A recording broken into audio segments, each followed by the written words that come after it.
Pagtangal ang Panginoon, o bayan ng Diyos. Umawit kang nagsasaya sa Panginoon. Lapitan siya't paglingkuran ng may kasayahan.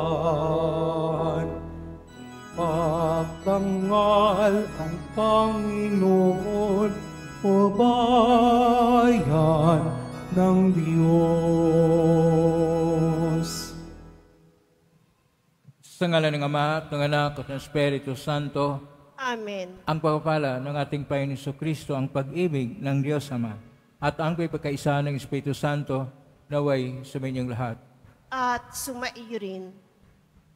Mga kapatid, ngayon ay huling Biyernes ng Nobyembre at ito ay tinatawag na Red Wednesday o Mapulang Miyerkules. Ito ay paalala sa lahat ng mga Kristiyanong inuusig at pagsuporta sa kilusan at organisasyon na ECN, Aid to the Church in Need, na may chapter dito sa Pilipinas, na tumutulong sa lahat ng mga nabiktima ng pag-uusig. Isama natin sa misa natin ngayon ang mga intensyon para sa araw ngayon. Ang inyong mga intensyon, pahinga sa loob at sa labas ng Basilica Minor at pamansang nabana ni Jesus Nazareno. Ang mga intensyon naman nakiisa sa atin sa mitan ng live streaming through Facebook Live, YouTube, X, Instagram, TikTok, at iba pang social media dito sa ating bansa at iba't ibang dako ng mundo. Isama rin natin ang ating intensyon para sa kapayapaan sa buong mundo at para sa lahat ng mga biktima ng iba't ibang uri at iba't ibang klase na pag-uusig sa buong mundo. Mga minamahal kong mga kapatid, sa ating unang pagbasa sa aklat ni Propeta Daniel,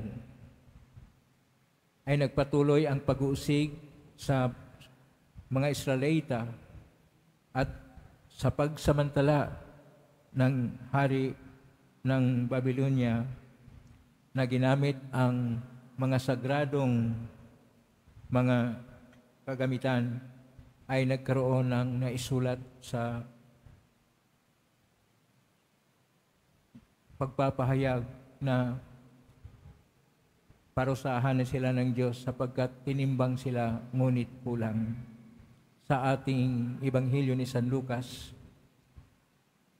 sinasabi pa ng ating Panginoon sa mga darating na panahon ay magpatuloy ang pag-uusig dahil sa pangalan ng ating Panginoon. Pero panahon rin na ito ay pagkakataon ng pagpapahayag ng pananalig sa Kanya. Sa mga sandali na tayo sa panahon na kung saan ay hinihingi ang ating pagsasaksi sa ating pagpatotoo at sa ating pagiging mapagpahayag sa ating pananalig sa ating Panginoon at hindi tayo nagkaroon ng tapang o lakas. Pagsisihan po natin upang tayo maging marapat gumanap sa banal na pagdiriwang. Sinugong tagapagpagaling sa mga nagsisisi, Panginoon, kaawaan mo kami. Panginoon, kaawaan mo kami. Dumating na tagapag-anyayang mga makasalanan ay magsisi, Kristo, kaawaan mo kami. Kristo, kaawaan mo kami. Nakaluklok ka sa kanan ng Diyos Ama para ipamagitan kami, Panginoon, kaawaan mo kami. Panginoon, kaawaan mo kami. Kaawaan tayo makapangyarihang Diyos, patawarin tayo sa ating mga kasalanan, at patnubayin tayo sa buhay na walang hanggan. Amen. Manalangin tayo. Ama naming makapangyarihan, sa iyong kapasyahi, iniibig mong makatambal sa pagpakasakit ng iyong anak ang iyong sambayanan. ipagkaloob mo sa mga pinag-uusig dahil sa iyong ngalan ang espiritu ng pagtitiis at pagmamahal upang sila ay maging mga saksing matatapang sa panindigang ang mga pangako mo'y maaasahan sa magitan ni Kristo kasama ng Espiritu Santo magpa sa walang hanggan. Amen. Magsiupo muna po ang lahat. Pagbasa mula sa aklat ni Propeta Daniel. Noong mga araw na iyon, si Haring Belsasar ay nagdaos ng malaking piging para sa sanlibong tagapamahala niya. Nang kasalukuyang silang nag-iinuman, ipinakuha ni Haring Belsasar ang mga kagamitang ginto at pilak nang sinamsam ng ama niyang si Nabucodonosor sa templo ng Jerusalem.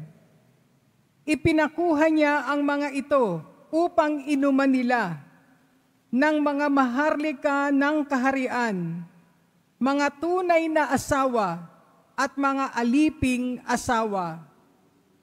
Ang mga kagamitang ginto at pilak na sinamsam sa templo ng Diyos ay dinala nga sa bulwagang pinagdarausan ng piging. Habang sila'y nag-iinuman, sinasamba naman nila ang kanilang Diyos-Diyosang ginto, pilak, tanso, bakal, kahoy, at bato. Walang ano-ano'y lumitaw ang isang kamay na kitang-kita ni Haring Belsasar na ito'y sumulat sa pader ng palasyo sa tapat ng kandelero. Dahil dito, nangalisag ang kanyang mga balahibo at namutla siya sa matinding takot. At ipinatawag si Daniel at iniharap sa hari. Sinabi nito kay Daniel, "Ikaw ba ang Daniel na kasama sa mga binihag ng aking ama mula sa Huda? Nabalitaan kong sumasa iyo ang espiritu ng mga banal na Diyos. May pambihirang talino ka raw at kaalaman. Nabalitaan ko na marunong kang magpaliwanag ng mga bagay na tulad nito at mahusay kang lumutas ng mga palaisipan. Ngayon, kung mababasa mo at maipapaliwanag ang sulat na ito, pararamtam kita ng purpura, kukwintasan ng ginto, at gagawing pangatlong tao sa kaharian."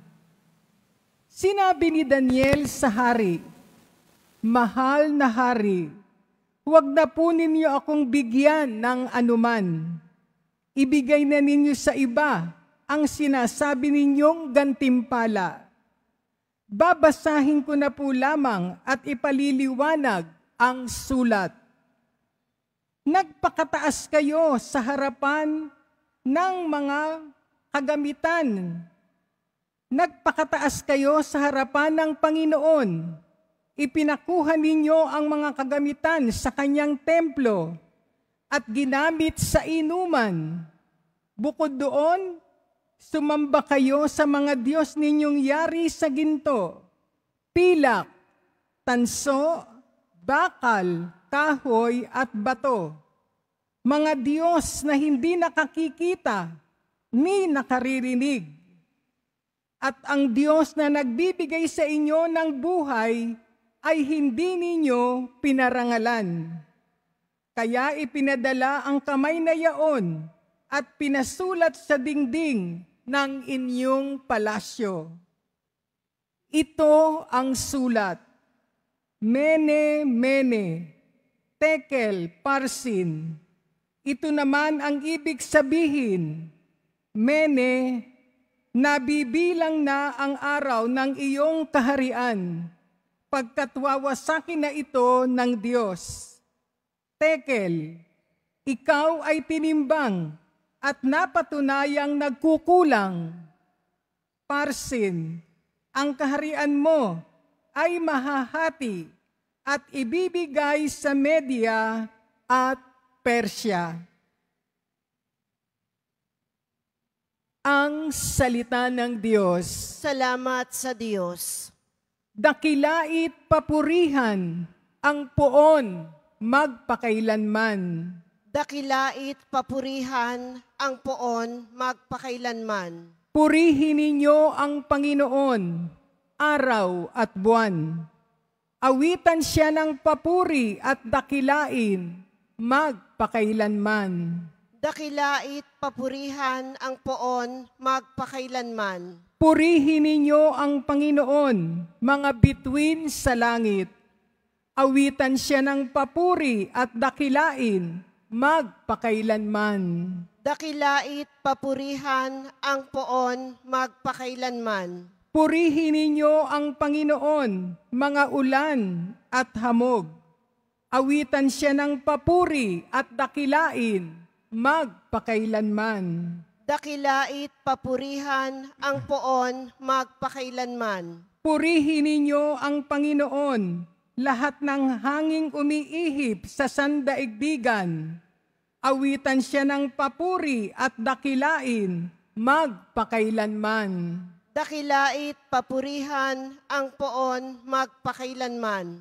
Purihin ninyo ang Panginoon, apoy at init. Awitan siya ng papuri at dakilain, magpakailanman. Dakilait papurihan ang poon magpakailanman. Purihin ninyo ang Panginoon, nakapapasong init at matinding lamig. Awitan siya ng papuri at dakilain, magpakailanman. Dakilait papurihan ang poon magpakailanman. Magsitayo na po ang lahat.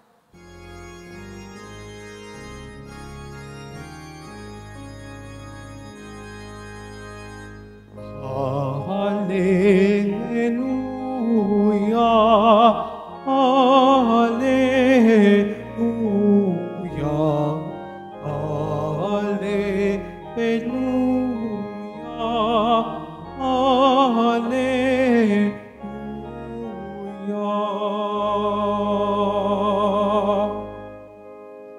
Manatili kang matapat hanggang iyong kamatayan, pagkat buhay aking bigay. Hallelujah, hallelujah, hallelujah, hallelujah.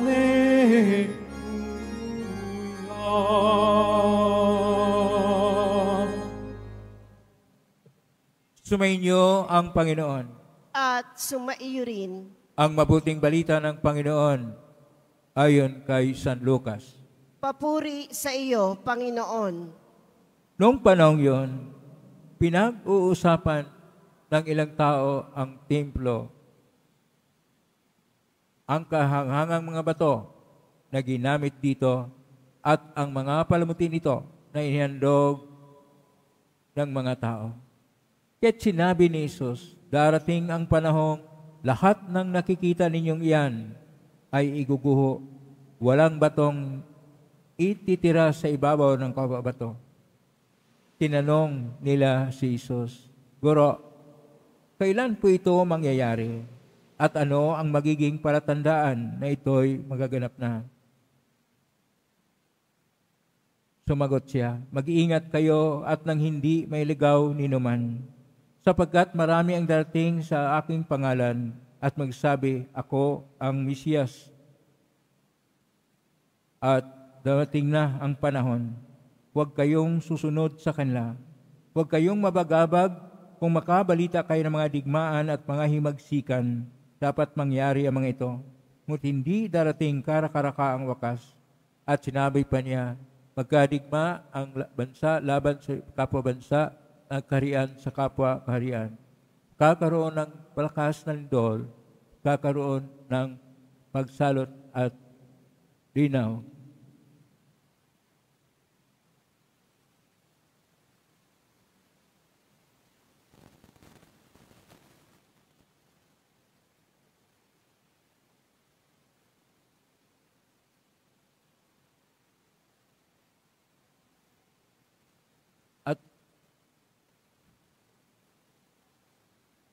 kayong mabalisa, huwag kayong tungkol sa pagtatanggol sa inyong sarili.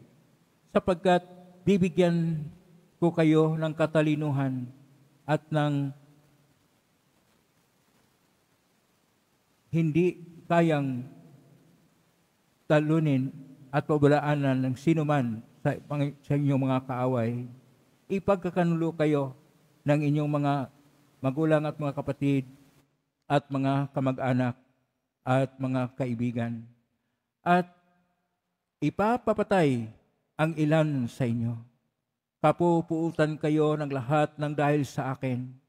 Ngunit hindi mawala sa kabila ni isang hibla sa inyong buhok, sa inyong pagtitiis, ay tatamuhin ninyo ang buhay na walang hanggan. Ang mabuting balita ng Panginoon. Pinupuri ka namin, Panginoong Heso Kristo. Magsiupo muna po ang lahat. Isang mapagpalang araw po sa inyong lahat. Purihin po natin ang ating Pong Hesus Nazareno. Ngayon po ay tinatawag nating Pulang Miyerkules o Red Wednesday. Ito po ay isang katangi-tangi at kakaiba na pagdiriwang na kung saan sa ating mga pagbasa, atin pong napakinggan ang kaiba na papahayag tungkol sa tinatawag na huling mga pangyayari o tinatawag na eschatological na pangyayari na kung saan magkaroon po ng mga pag-uusig, magkaroon po ng paghihirap at ang pag-uusig ay hindi lang po na simple na pag-uusig. Ito'y pag-uusig maski sa lahat ng mga kaibigan at kamag-anak nila ay magkaroon ng pag-uusig. Pero sa kabila ng lahat na ito, sinasabi po ang ating Panginoon sa pinakahuli na salita niya, sa inyong pagtitiis ay tatamuhin ninyo ang buhay na walang hanggan. Ito ay mula sa Ebanghelyo ni San Lucas, Kapitulo 21, versikulo 19. Dalawa po ang dapat nating tingnan na bersikulo ngayon sa ating Ebanghelyo ni San Lucas, Kapitulo 21, versikulo 12 hanggang 19. Ang una po sa versikulo 13, yung salita na magpatotoo o magkaroon ng pagsasaksi. Ang original po na pagkasulat dito sa versikulo 13 ay ang salitang martirion na mula po sa salitang martiro. At ito po para sa salita ng ating Panginoon, lihaed, o sa salita ng Latin, testificare, na tayo ay tinatawag na magkaroon ng panahon na dahil sa pag-usig ay panahon ng pagkaroon ng pagpatutoo ng ating pananalig. Kaya sinasabi sa wakas ng ating Ebanghelyo ni San Lucas, Kapitulo 21, versikulo 19, na sa inyong pagtitiis. Ang salita pong ginagamit dito sa koine po na Griego ay ang salitang hypomone. Hypomone sa salita po ng ating Panginoon ay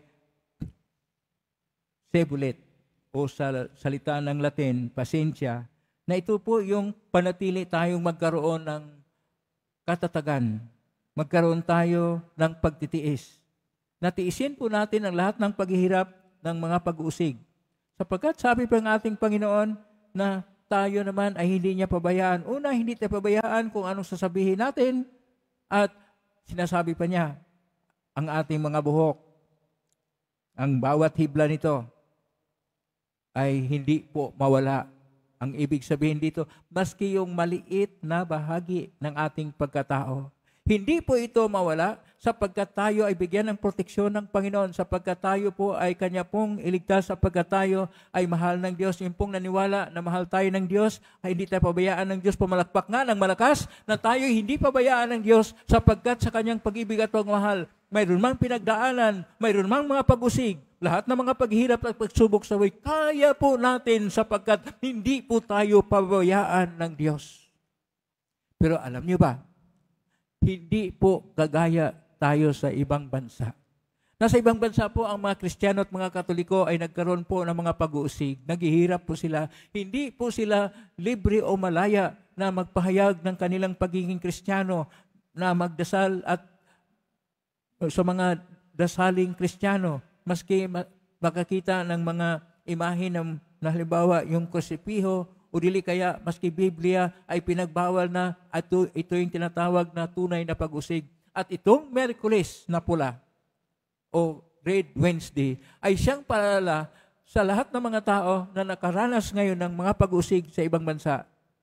Ang sinasabi ng ating Panginoon dito sa versikulo 9, kapitulo 21, Bahil ni San Lucas, na kailangan ang pagkaroon ng lakas loob na magtitiis, magiging matapat, ibig sabihin.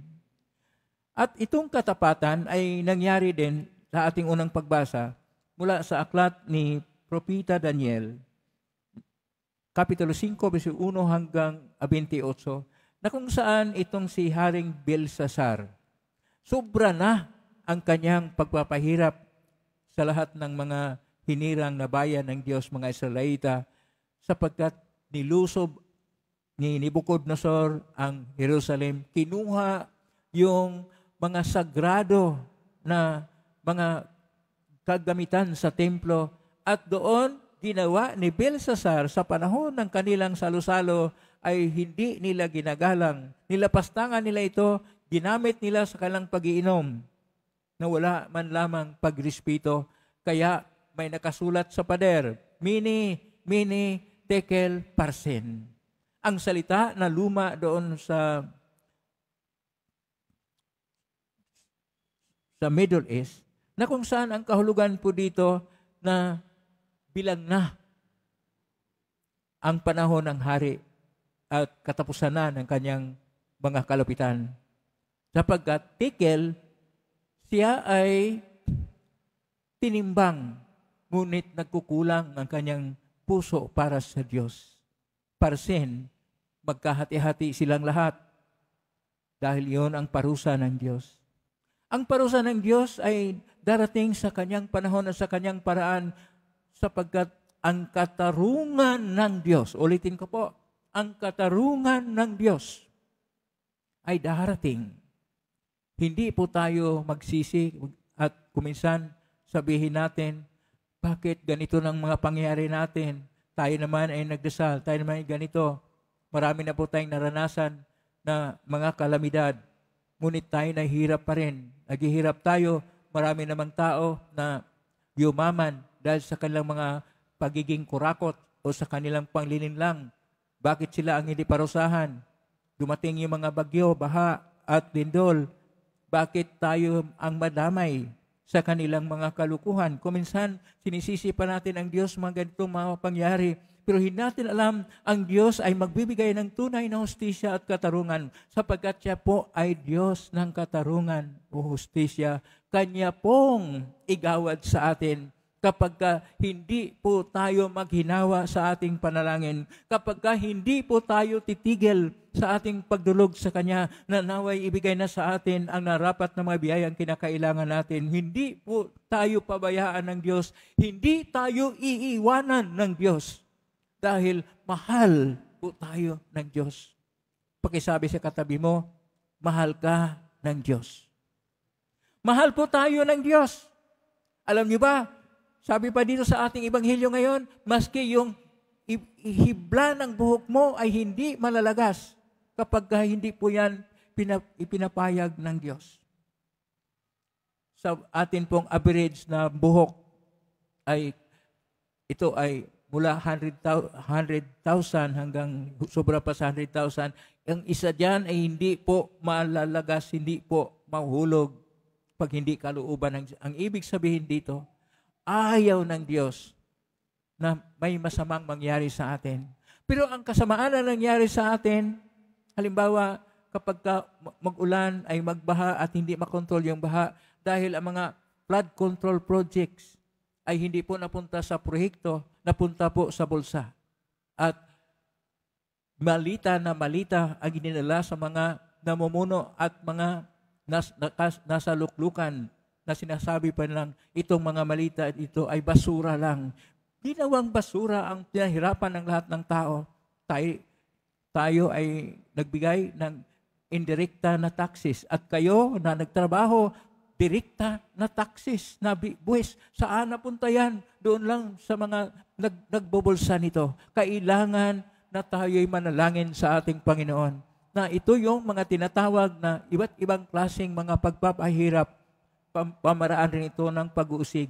Hindi lang yung pag-uusig na hindi ka makapaglingkod o makapanalangin sa Diyos. Kapag ka pinahirapan ka rin at dahil pinahirapan ka, wala ka ng panahon sa Diyos. Dahil pinahirapan ka, samantalang ikaw kayod ng kayod upang magkaroon ng kabuhayan, upang makapagtustos pangailangan ng iyong tahanan. Ngunit marami namang nariyan sa kung ano ang kanilang posisyon ay walang ibang tinitingnan paano sila makabulsa at makapagnakaw ng malaki. Kailangan natin na tayo'y manalangin sa Diyos. Kailangan natin ang ating mga puso isentro sa Diyos. Kailangan itaas natin sa ating Panginoon na magkaroon tayo ng pagtitiis.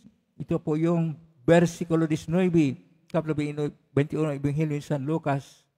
Hipomoni, pagtitiis, pasensya, sapagkat kung tayo ay manatili sa Diyos, kapag tayo ay nasa Kanya lagi, ulitin ko pong sinasabi ko na hindi tayo iiwanan ng Diyos. Hindi tayo pababayaan ng Diyos. Dahil mahal po tayo ng Diyos. Kanya pong binigay ang kanyang bugtong na anak ating pong Isus Nazareno upang mamatay para sa atin. Upang tayo maligtas at bigyan ng buhay na ganap at siya. Hindi po gusto ng Diyos ang lahat ng pangyayari sa ating buhay ngayon dahil sa ginagawa ng ating mga kapwa, kababayan na walang ibang pagtingin ang kanilang sarili at kanilang sariling pamilya o mga kapartido, hindi na kung ano ang kapakanan para sa bayan. Panahon na tayo ay magkaroon ng panibagong pag-isip. Pag-isip na Kristiyano na kung saan ang ating pag-isip ay naggabayan ng salita ng Diyos o ng Ibanghilyo ng ating pong Isus Nazareno. Ng ating daan ay daan ng katarungan at ng katwiran at hindi tayo susunod sa kanilang mga ginagawang mga korupsyon o mga ginagawang mga panlilinglang. At pangatlo, magpatuloy tayong manalangin na sana ibalik na nila ang kanilang nasamsam na nakaw sa bayan upang magkaroon na rin ng isang tunay na pagbabago ang ating bayan. Marami pong kayamanan. Hindi po tayo kapos sa natural resources sa Pilipinas. Bigay at biyaya po yun ng Diyos. Pero bakit tayo nagkukulang? Dahil hindi po pantay-pantay ang ating pagkaroon ng kabutihan dahil na rin sa kawalan ng mga o kairesponsable na gawi ng iilan. Kailangan natin ang isang Kristiyano na panindigan. Kailangan natin ang isang Kristiyano na pagtingin sa buhay. Kailangan natin ang Kristiyano na pagkilos upang ang lahat ng ating ginagawa, lahat ng ating iniisip, lahat ng ating tunguhin ay para sa kabutihan ng bawat isa. Sinasabi nga sa isang ensiklikal ni San Juan Pablo II na Solicitudo Rei Socialis, numero 38. Hindi lang natin pag-iisipan ang mga individual na mga kahilingan at pangangailangan. Dapat din nating tingnan ang pangkalahatan na pangkabutihan at kaligtasan ng lahat. Kaligtasan ng lahat. At ito ang gusto ng Diyos, na tayong lahat ay maligtas. Sapagkat ulitin ko pong sinabi ko kanina, mahal tayo ng Diyos. Mahal na mahal tayo ng Diyos. Amen? Purihin natin ang Diyos.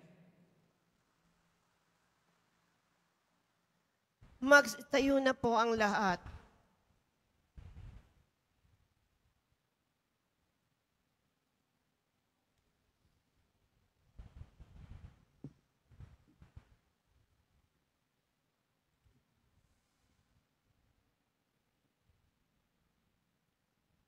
Horacio Imperata para sa katapatan, katotohanan, at katarungan. Amang makapangyarihan sa lahat, ikaw ang gumabay sa iyong bayan mula sa pagkaalipin bilang haliging ulap sa araw at haliging apoy sa gabi. Sa panahong ito ng panlilinlang at katiwalian na bumabalot sa aming bayan, pamalas mo sa amin ang iyong liwanag na nagtataboy sa lahat ng dilim. Inaamin naming kami rin ay madalas lumakad sa kadiliman, sa aming pananahimik, pagkibit-balikat at walang pakialam. Hinayaan naming lumaganap ang kasinungalingan at umusbong ang katiwalian. Patawarin mo kami, Panginoon, at linisin mo ang aming mga puso sa kasalanang bumubulag at sumisira, kasalanang umaagaw ng pagkain sa mahihirap at ng pag-asa sa buong bayan.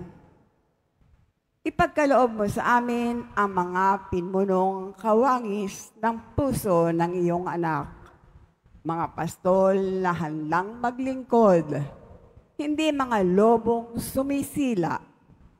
Sa kapangyarihan ng iyong banal na espiritu, bigyan mo kami ng lakas ng loob na itakwil ang kasinungalingan, ibunyag ang pandaraya, igiit ang katarungan, at ipagtanggol ang katotohanan sa lahat ng aming gawain, pampubliko man o pansarili, upang ang katapatan ay dumaloy sa aming lupain tulad ng ilog at ang katwiran ay rumagasa na parang malakas na agos. O Diyos ng katarungan at habag, gawin mong ubasan ng kabutihan ang aming bayan. Hindi laso ng kasakiman, manipulasyon at pagkamasarili, kundi pagyamanin ng katapatan, malasakit at pag-ibig. Hinihiling namin ito sa pamamagitan ni Kristong aming Panginoon. Amen. Amen. Maria, salamin ng katwiran, Ipanalangin mo kami. San Miguel Arcangel, Ipanalangin mo kami. San Lorenzo Ruiz at San Pedro Calungsod, Ipanalangin ninyo kami. Magsiupo muna po ang lahat.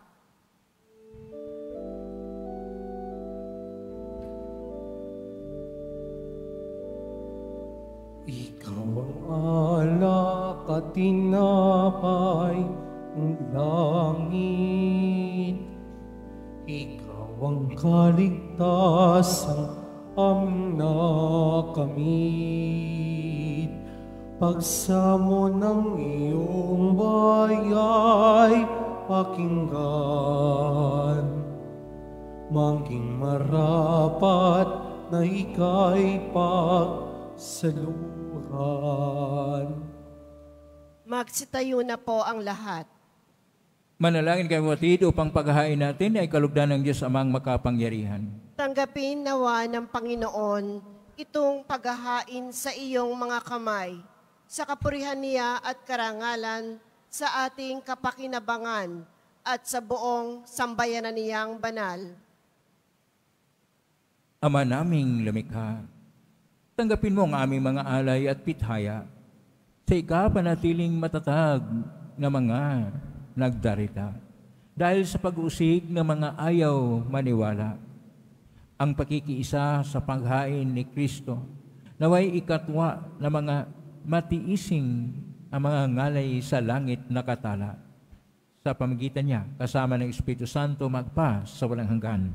Amen. Sumainyo ang Panginoon. At sumaiyo rin. Itaas sa Diyos ang inyong puso at diwa. Tinaas na namin sa Panginoon. Pasalamatan natin ang Panginoong ating Diyos. Marapat na siya ay pasalamatan. Ama naming makapangyarihan. Tunay nga marapat ni kay aming pasalamatan ngayong aming kagalakan na ang mga martir ay parangalan.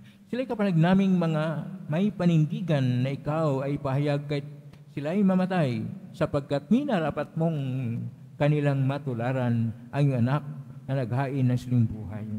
Tulad na naganap ng iyong anak, ang dugo ng mga martir ay dumanak hindi dahil sa katatagang likas, kundi dahil sa iyong bigay na lakas.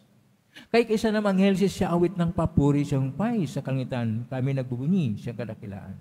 Santo, Santo, Santo, Panginoong Diyos ng mga hukbo, napupuno ang langit at lupa ng kadakilaan mo.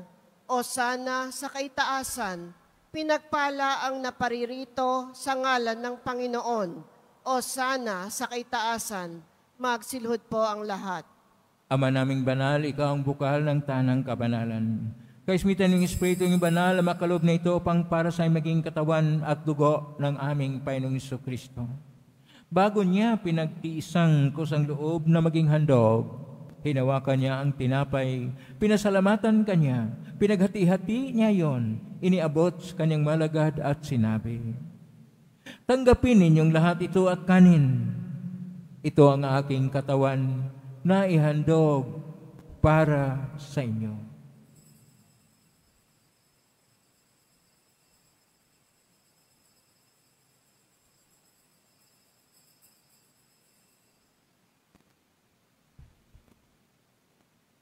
Gayon din naman, nung matapos ang hapunan, hinawakan niya ang kalis, muli kanyang pinasalamatan. Inabot niya ang kalis sa kanyang malagad at sinabi, tanggapin ninyong lahat ito at inumin. Ito ang kalis ng aking dugo ng bago at walang gantipan. Ang aking dugo na ibubuhos para sa inyo at para sa lahat sa ikapagpapatawad ng mga kasalanan. Gawin niyo ito sa pag-alala sa akin.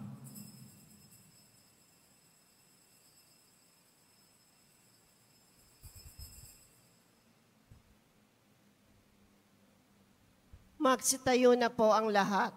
Ang misteryo ng pananampalataya. Si Kristo'y namatay, si Kristo'y nabuhay, si Kristo'y babalik sa wakas ng panahon. Ama, ginagawa namin ngayon ang pag-alala sa pagkamatay at muling pagkabuhay ng iyong anak. Kahit naalay namin sa iyo ang tinapay na nagbibigay buhay at ang kalis na nagkakaloob ng kaligtasan. Kami nagpapasalamat. Dahil kami narapat na tumayo sa harap mo para maglingkod sa iyo. Isinasamo namin kami magsasalo-salo sa katawan at dugo ni Kristo ay mabuklod sa pagkakaisa sa pamagitan ng Espiritu Santo. Ama, lingapin mong simbahang laganap sa buong daigdig. Pususin mo kami sa pag-ibig. Kaisa ni Leon 14 na aming Papa at ni Jose na aming Obispo at ng Tanang Kaparian. Alalahanin mo rin, mga kapatid naming nahimlay, may pag-asang sila'y muling mabuhay, gayon din ang lahat ng mga pumanaw. Kaawaan mo sila at patuloyin sa iyong kalimanagan. Kawan mo dapatin kaming lahat na makasalo siyang buhay na walang wakas. Kaisa ng mahal na Birhen Maria na ina ng Diyos, ng kabiyak ng puso niyang San Jose. Kaisa ng mga apostol, ni San Juan Bautista, ni San Lorenzo Ruiz de Manila, ni San Pedro Calungsod, at ng lahat ng mga banal na namuhay Diyos daigdig ng kalugod-lugod sa iyo, may pagdiwang nawa namin ang pagpuri si karangal mo sa pangitan ng anak na aming Panginoong Jesucristo. Sa pamamagitan ni Kristo, kasama niya at sa Kanya, ang lahat ng parangal at papuri ay sa iyo, Diyos Amang makapangyarihan, kasama ng Espiritu Santo, magpasawalang hanggan. Amen. Amen.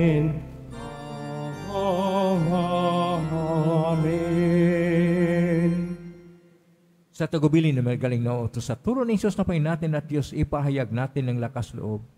Ama namin, sumasalangit ka, sambahin ang ngalan mo, mapasa amin ang kaharian mo, sundin ang loob mo dito sa lupa para nang sa langit. Bigyan mo kami ngayon ng aming kakanin sa araw-araw at patawarin mo kami sa aming mga sala para nang papatawad namin sa nagkakasala sa amin at huwag mo kaming ipahintulot sa tukso at iadya mo kami sa lahat ng masama. Hinihiling namin kami iadya sa lahat ng masama, pagkaluban ng kapayapaan araw-araw.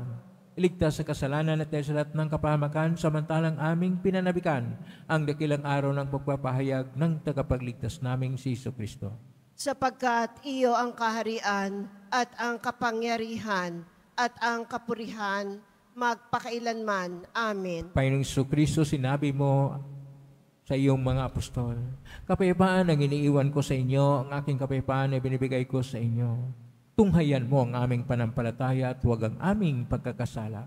Pagkalooban mo kami ng kapayapaan at pagkakaisa ayon sa kalooban, kasama ng Espiritu Santo, magpa sa walang hanggan. Amen. Ang kapayapaan ng Panginoon ay laging sumainyo. At sumaiyo rin. Magbigayin kayo ng kapayapaan sa isa.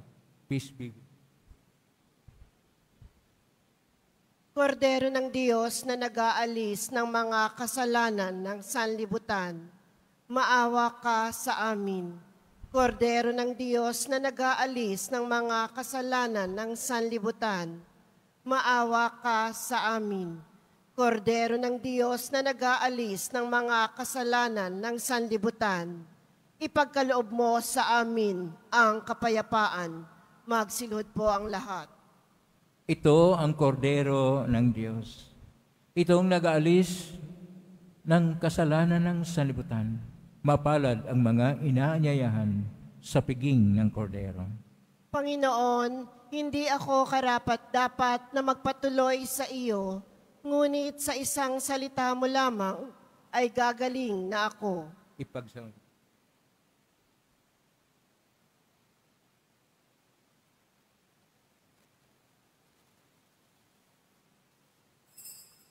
Para sa lahat ng tatanggap ng banal na komunyon, sasagot po tayo ng amen pagkasabi ng pari o ng lay minister ng katawan ni Kristo at isubo agad sa bibig bago umalis sa harapan ng pari o lay minister. Sumunod po tayo.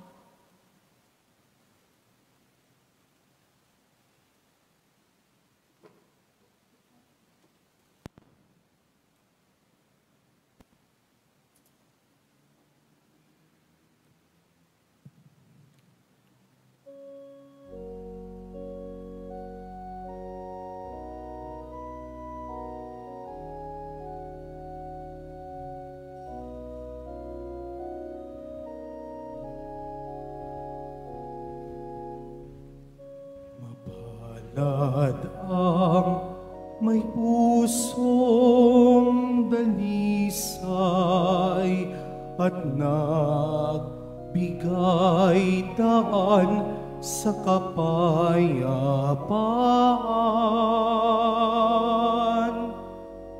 Mapalad ang mapagtiis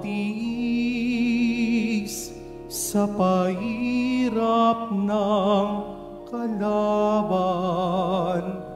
Mapalad siyang namunay ng banal. Kamatayan man o buhay o ano pamang kinapal ay hindi makapagwawalay sa ating pagkakaugnay kay Kristong nagmamahal. Mapalad ang may pusong dalisay at nagbigay daan sa kapayapaan.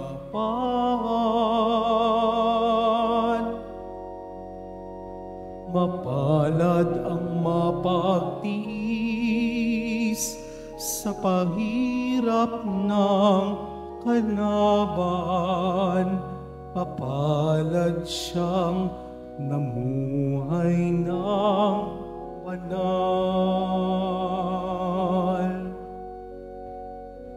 Inihaing mamatay tayong lahat araw-araw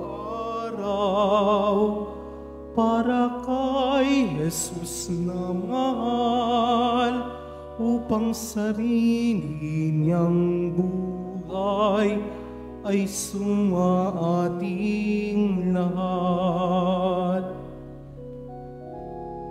Mapalad ang may pusong dalisay at nagbigay daan sa kapayapaan. Mapalad ang mapagtiis sa pahirap ng kalaban, mapalad siyang namuhay ng banal.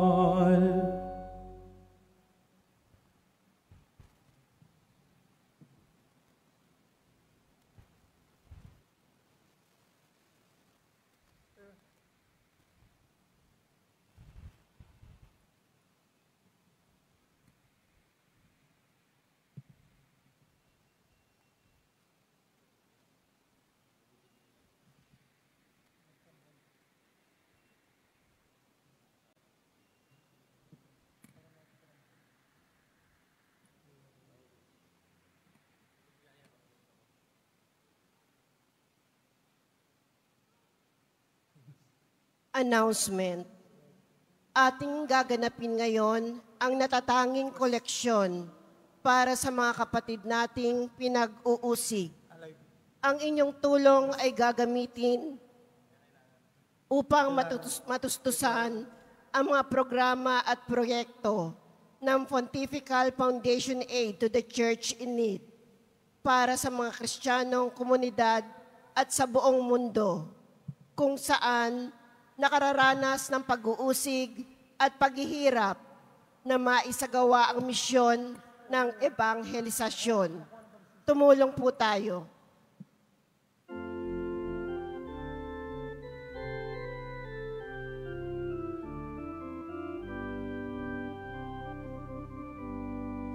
Walang sinuman ang nabubuhay para sa sarili lamang. Walang sinuman ang namamatay para sa sarili lamang. Tayong lahat ay may pananagutan sa isa't isa. Tayong lahat ay tinipon ng Diyos na kapiling niya. Mga kadeboto, mabibili pa rin po sa ating parish office ang Nazareno images, Nazareno medallion at ang Nazareno Novena and Prayer booklet in English or Tagalog. Available na po ang opisyal na kalendaryo para sa taong 2026 ng ating parokya.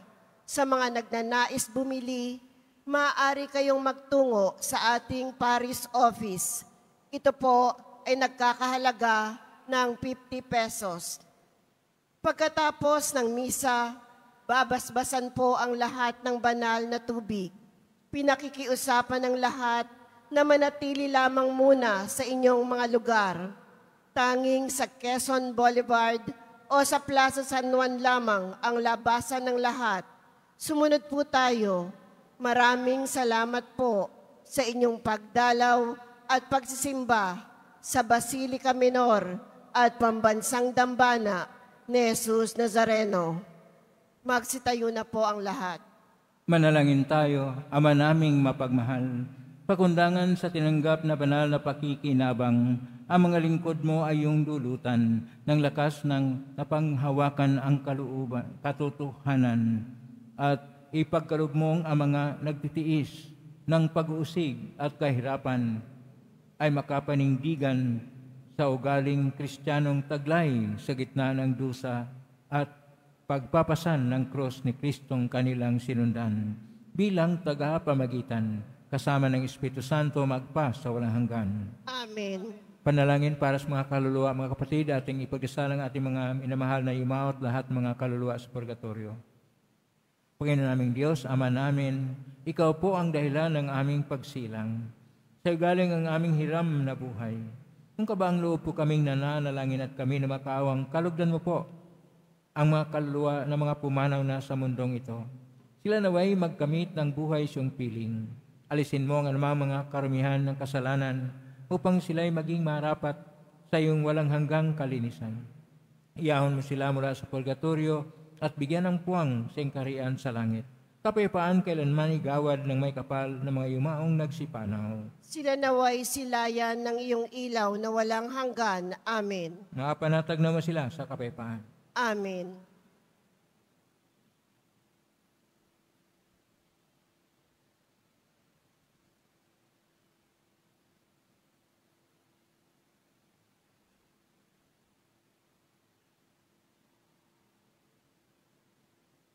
Maraming salamat po sa inyong pagdalaw sa tahanan ng ating pong Hesus Nazareno. Kayong mga narito, kayong mga naugnay sa pamagitan ng iba't ibang social media platform at posting sa iba't ibang paraan, naway ang inyong panalangin ay dinggin ng poong Hesus Nazareno. Salamat po sa lahat na walang sawang nagbigay ng tulong at donasyon sa Quiapo Church upang makatulong tayo sa lahat ng mga ilangan at mga mahirap, lalo na yung mga inuusig. Salamat po sa iyong tulong, pagpalain kayo, Panginoon Diyos. Salamat sa lahat ng mga naglilingkod ngayon. Pagpalain kayo lagi ng poong Hesus Nazareno. Ngayon pong Red Wednesday o Pulang Miyerkules, atin pong ginugunita ang mga martir ng ating simbahan at atin ring inaalaala at binigyang pansin ang lahat po ng biktima ng iba't ibang uring ng pag-uusig. Ang pag-uusig ay hindi lang po direkta na pag-uusig. May mga indirekta na pag-uusig na kung saan maayos nga ang kanilang kalagayan pero pinahirapan naman ang mga tao dahil sa kasakiman at dahil sa korupsyon. Naway ang Diyos ay siyang magbibigay sa atin ng katarungan upang siya na Diyos na mga martir, Diyos na mga inuusig, ay siyang Diyos na siyang pumapanginoon sa ating mga puso. Ngayon na po ang pasbas, nga rin po lamang itaas bagya, mga ibagay pasbasan. Sumainyo ang Panginoon. At sumaiyo rin. Mahal na pong Hesus Nazareno, inihag mo sa cross ang walang maliw na pag-ibig ng Diyos ng katauhan. Pakinggan mo ang kahilingan, lalo na para sa ilangan ng tulong at awa. Makamtanawa namin ang iyong kasagutan may utang na loob na tinatanaw. Basta hindi po ninyo itong maimahin dasalan upang lalo kaming manalangin at magtiwala. Sa pamagitan ng benisyon ito, naway lalo kaming maging mapaglingkod, masunurin at tapat sa iyo na ay mulahating Panginoon magpa sa walang hanggan. Amen. Pagpalain kayo makapangyarihang Diyos, Ama at Anak at Espiritu Santo. Amen. Maiking taglay, magpaan pag-ibig at pag-asa ng pong Hesus Nazareno. Salamat sa Diyos. Purihin natin ang ating pong Hesus.